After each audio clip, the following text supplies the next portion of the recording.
I'm Dana Denha, and you are watching FYI. Now, the breeze of spring has blown in, so have road resurfacing projects. The City of Ann Arbor is gearing up to spruce up some of our major and minor roadways in the area.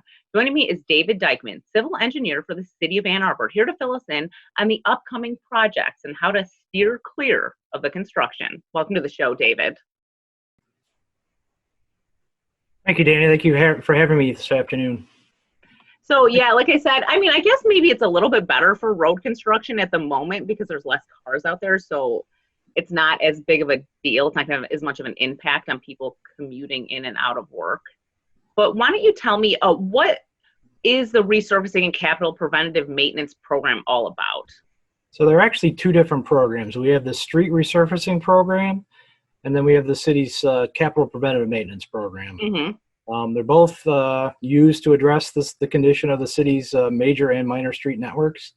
The capital preventive maintenance program is more designed and intended to preserve the condition of streets that are considered to be in good or fair condition, versus the street resurfacing program, which is designed to address streets that are in fair or poor condition.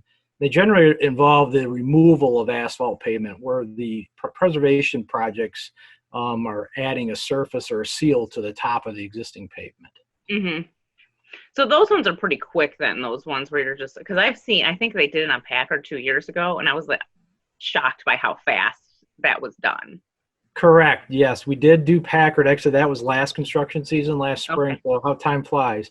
We've done it at several locations. We did it on South Main Street a couple years ago. We did it on Main Street in front of the Big House, going all the way into downtown.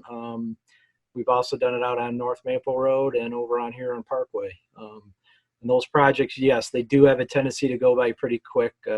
The major component of those projects is the preparation work, where we have to go in and do the patching and actually improve some of the pavement condition and remove the potholes and the cold patch material that's been placed to fill those potholes.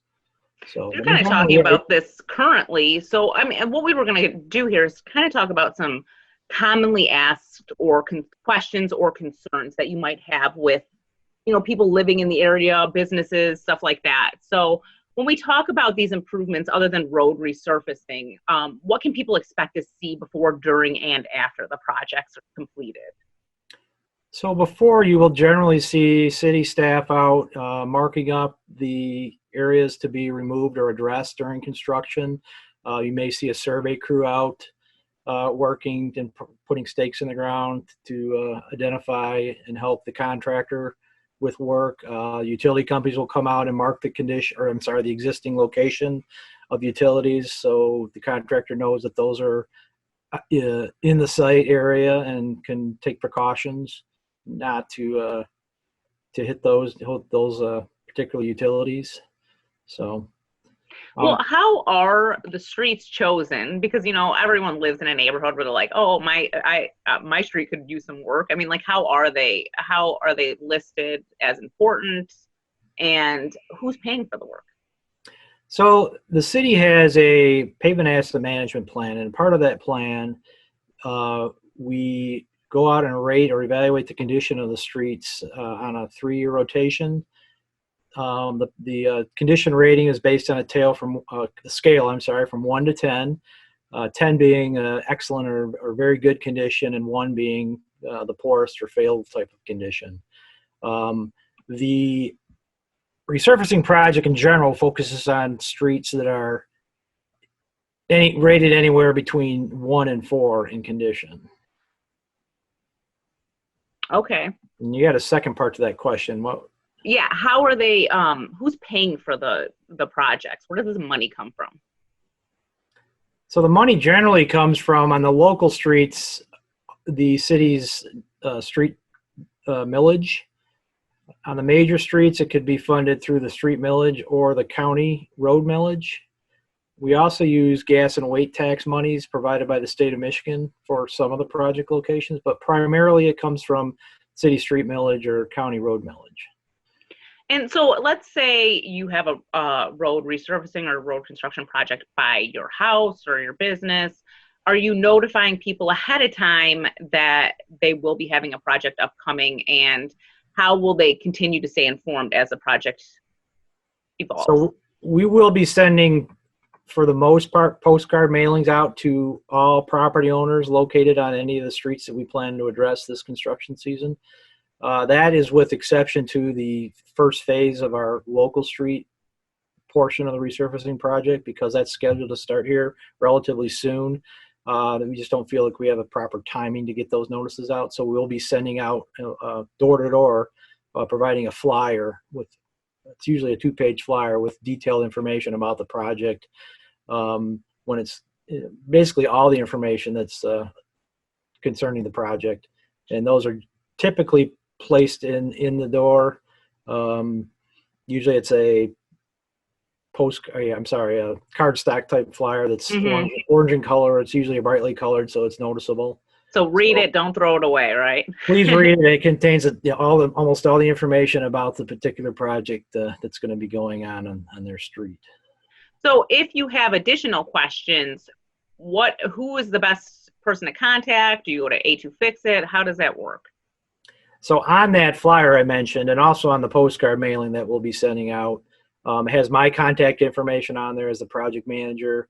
It also will have, on the flyer itself, will have names of the 2 lead inspection staff members for the city that are going to be involved in the project. And generally, you'll find those individuals out on the street.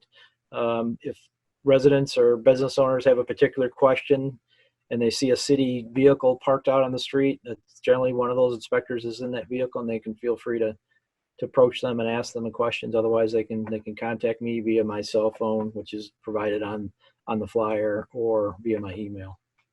So let's say, when this is happening outside of your house, will you have limited access to your driveway? Will it affect your mail delivery, your curbside compost, trash and recycling pickup? So on those streets, the contractor is responsible for maintaining all city services, those compost, recycling, refuse pickup, and also mail delivery. So those services are not expected to be interrupted. In terms of access to your properties, they're also to maintain local access for all property owners and residents along those streets.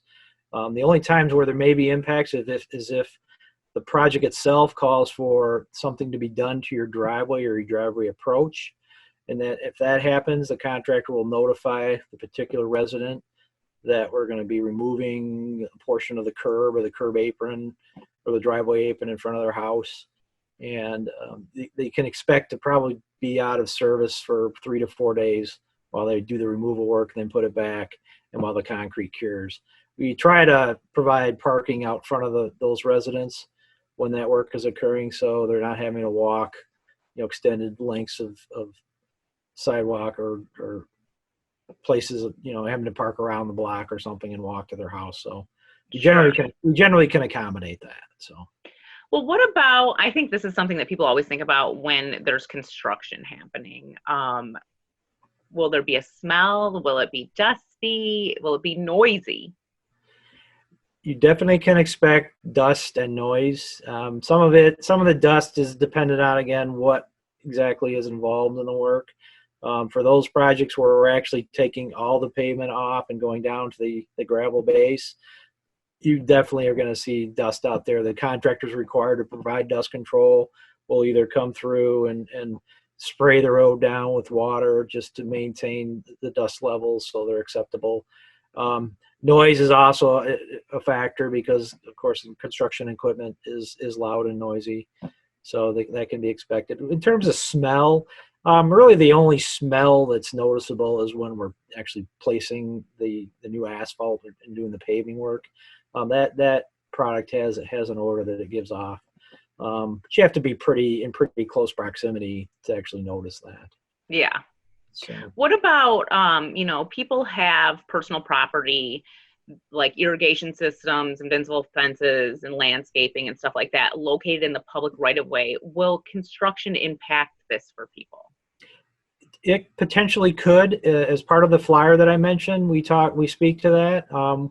We ask people to notify us in advance if they have, say, an invisible fence that's behind the curb or right next to the driveway. Some people have landscaping or flowers planted next to their driveway and the lawn extension. So anything they have in, in close proximity to their driveway or in the lawn extension, we ask that they notify us of that.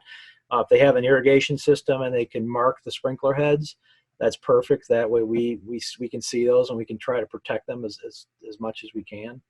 And we definitely will work with the residents and property owners to protect those entities to the full Well, that's extent great that to we know, can. because I think like a lot of times going into it, you don't think of it as like a collaboration almost in a way. You want your property to stay looking nice, and obviously you want a nice road as well. So you just got to, if you're talking to people like you and letting you know that, I have a sprinkler system, can you please be mindful of that? I mean, you wouldn't know otherwise. Right, and so that gives the contractor and us a heads up that yes, there is something there that we need to be aware of and look out Mm-hmm. for. In terms of the landscaping, we'll often work with property owners and have if they're flowers or ornamental type of plants are in very close proximity and we know that we're going to disturb them, we'll ask them if they could move them on a temporary basis. And most people are very accommodating and happy to take care of that. If they're not, we can't really guarantee that we're not going to necessarily damage. Sure. Yeah. What time of day and let's say days of the week, is this a Monday through Friday thing that these projects happen? This project, that being the street resurfacing project, the contractor is allowed to work from Monday through Saturday. Normal work hours allowable work hours would be 7 a.m. to 8 p.m. The general time frame of their work is they're usually starting at 7 o'clock sharp. Contractors will show up on site even before that, but they're usually finishing up their work by 6 or 7 in the evening. Mm-hmm. On a general basis, if should weather start to delay things, the contractors will then start working longer hours to maintain the project schedule. And they're generally only working Monday through Friday, but occasionally they'll work on a Saturday. Again, it just depends on if we experience weather delays, then certainly they'll be working those 6 days versus just the 5. So Yeah. David, is there anything else you'd like to add while I have you about the current resurfacing project? We ask just people to remain patient with us as we get through the season, and we understand there's probably going to be some bumps in the road, as there always is with construction, particularly if we have weather delays. We do have a very robust project schedule for this year. We're looking at addressing approximately 40 local streets, which is almost double what we've done in years past. Wow, that's a lot. Yeah. Yeah, so there's quite a bit of work this year. We're trying to get started a little bit early. The COVID-19 situation obviously is a little bit of a challenge, so we just ask for people's patience, and we'll all get through it together. All right. Well, David, thank you so much for chatting. You're welcome.